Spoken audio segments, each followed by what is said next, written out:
जय श्री राम, जय माता रानी। मित्रों, मैं पवन शास्त्री आप सबके सामने फिर से हाजिर हुआ हूँ एक नए वीडियो के साथ। मित्रों, हमारा सत्य सनातन धर्म हमें अनेक प्रकार की आज़ादी देता है और अनेक प्रकार की सुख संपत्ति प्रदान करता है। मित्रों, इसमें कुछ ऐसे आवरण बनाए हुए होते हैं, कुछ ऐसे पर्दे बनाए होते हैं जिसका हमें ज्ञात नहीं हो पाता, पता नहीं है। और ऐसे ही पर्दों में सबसे मुख्य आती है हमारी कुल देवी और कुल देवता। कौन है आपकी कुल देवी और कुल देवता और क्या है इनका महत्व है, कैसे करें इनकी पहचान और कैसे करें इनकी पूजा। हिंदू पारिवारिक व्यवस्था में कुल देवता या कुल देवी का स्थान हमेशा से रहा है।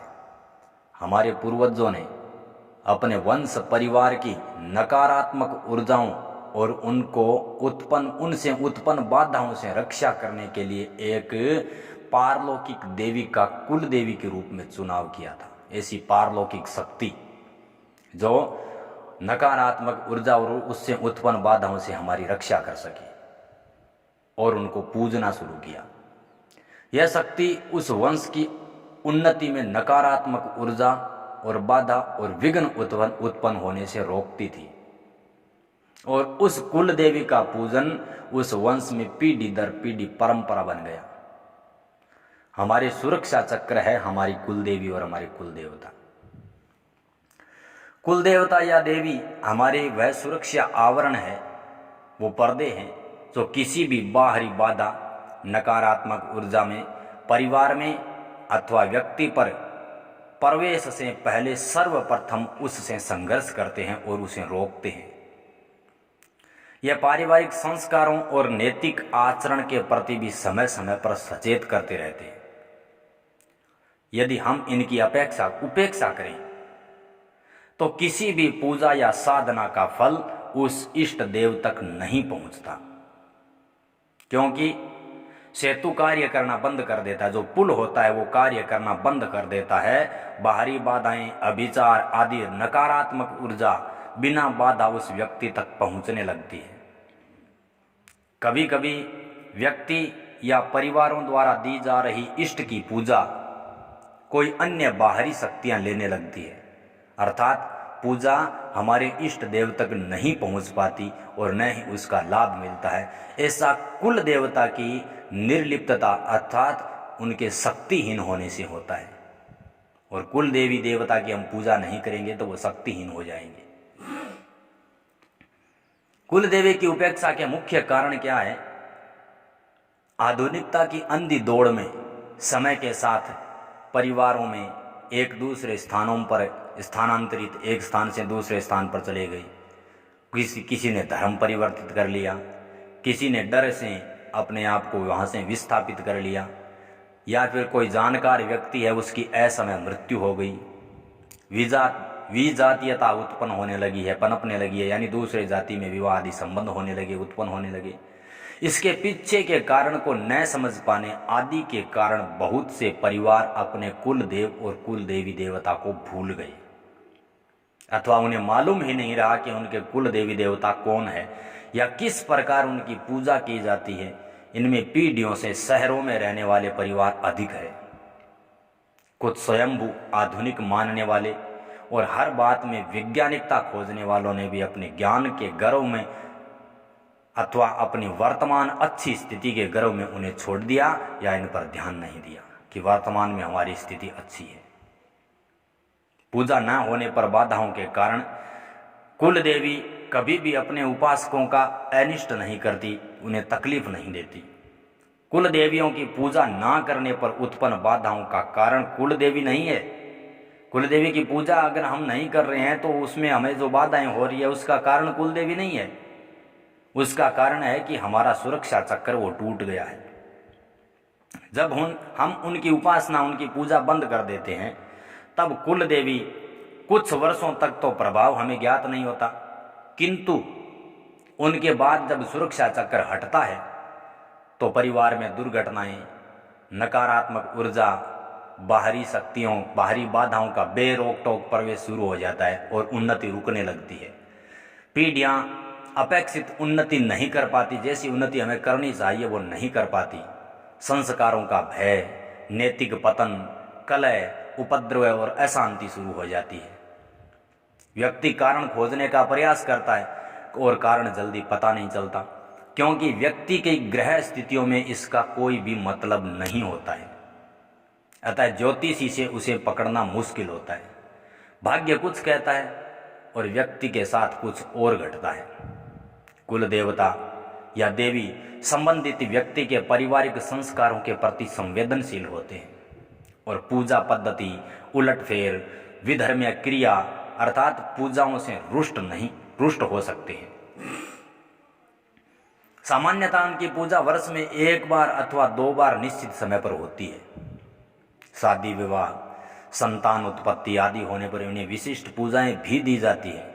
यदि यह सब बंद हो जाए तो या तो वह मूक दर्शक हो जाते हैं, सिर्फ देखते रहते हैं, वो कर नहीं सकते कुछ। और परिवार बिना किसी सुरक्षा चक्कर के पारलौकिक शक्तियों के लिए खुल जाता है। नकारात्मक शक्तियों के लिए परिवार का दरवाजा खुल जाता है। जिन नकारात्मक शक्तियों को कुल देवी रोके रखती है, सुरक्षा चक्र के अभाव में वे सभी शक्तियां घर में प्रवेश करके परेशानी उत्पन्न करती हैं। परिवार में विभिन्न तरह की परेशानियां शुरू हो जाती है। अतः प्रत्येक व्यक्ति परिवार को अपने कुल देवता या देवी को जानना जरूरी है और यथा योग्य उन्हें पूजा करनी जरूरी है, जिससे परिवार की सुरक्षा और उन्नति होती रहे। यदि आप नहीं जानते हैं कि आपकी कुल देवी कौन है तो पूजा के लिए ये विधि कर सकते हैं। कैसे पता करें? यह एक प्रभावी उपाय है जिसे यह जाना जा सकता है कि आपकी कुल देवता कौन है। यह एक साधारण किंतु प्रभावी प्रयोग है जिसे आप अपने कुल देवता अथवा देवी को जान सकते हैं।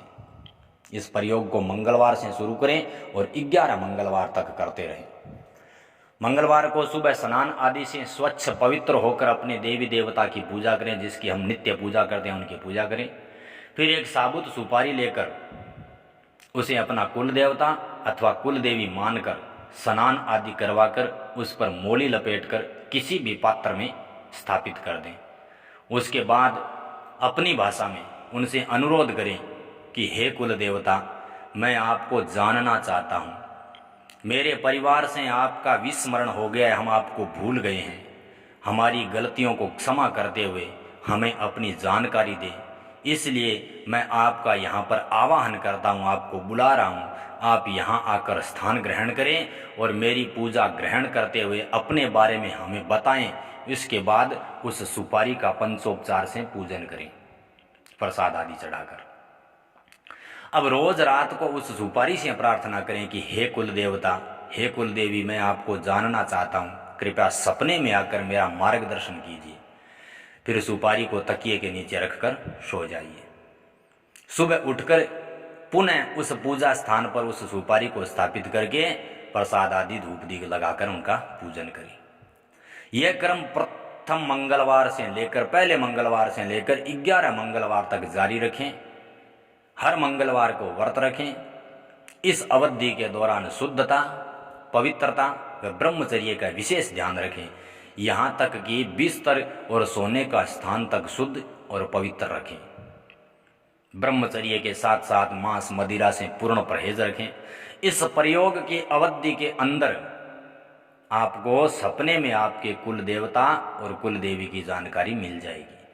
अगर खुद न समझ सकें तो योग्य जानकार से स्वप्न विश्लेषण करवाकर जान सकते हैं। इस तरह वर्षों से भूली हुई कुल देवता की समस्या हल हो जाएगी और पूजा देने पर आपके परिवार की बहुत सी समस्याएं समाप्त हो जाएगी। और भी बहुत सारे उपाय हैं। जीवन की बहुत समस्याओं से हम बच सकते हैं यदि कुछ बातों पर हम गौर करें। अपनी कुंडली में बुरे ग्रहों से भी मुक्त हो सकते हैं। किसी भी खुशी के मौके पर, जैसे होली, दीपावली व दशहरे, शादी, जन्मदिन, पर्व आदि पर घर में पूर्ण स्वच्छता से भोजन तैयार करें और 2 थाली भोजन, एक में भगवान का भोग लगाएं और दूसरी थाली में अपने पितरों का भोग लगाकर उचित दक्षिणा के साथ किसी भी ब्राह्मण को दे देवें। दूसरा उपाय, अपने रस्म रिवाज के अनुसार उन्हीं अवसरों पर अपने कुल के देवी देवता का श्रद्धा पूर्वक पूजन और भोग सामग्री आदि देवें। तीसरा उपाय, अपने बुजुर्गों का कभी भी अपमान न करें बल्कि उनकी सेवा करें। चौथा उपाय है, भूल से भी सर्प और कुत्ता आदि जीव जंतुओं को न मारें। पांचवा उपाय, महीने में एक बार परिवार सहित गौशाला में जाकर अपने हाथ से चारा पानी आदि दें। छठा उपाय है, गरीब और जरूरतमंद वृद्ध यानी बुजुर्ग, मजदूर, कोढ़ी, दिव्यांग आदि लोगों की मदद करें। सातवां उपाय है, दिल से प्रभु को जितना समय हो सके याद करें और विचारवान बने, चिंतन करें, भजन सुमरण करें। अपनी पुरानी कुल परंपरा, रस्म रिवाज व बुजुर्गों द्वारा चली आ रही है उनका श्रद्धापूर्वक पालन करें।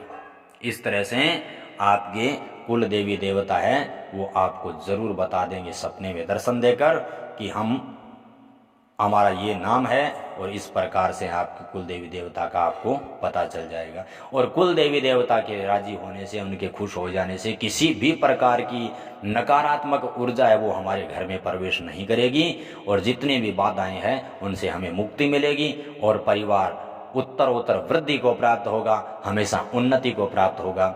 मित्रों, इस प्रकार के और वीडियो प्राप्त करने के लिए कृपया बने रहिए हमारे चैनल के साथ। हमारे वीडियो को सबसे ज़्यादा शेयर करें, लाइक करें, कमेंट करें, और हाँ, बेल आइकन को जरूर प्रेस कर लें ताकि आने वाला वीडियो आपको सबसे पहले प्राप्त हो सके।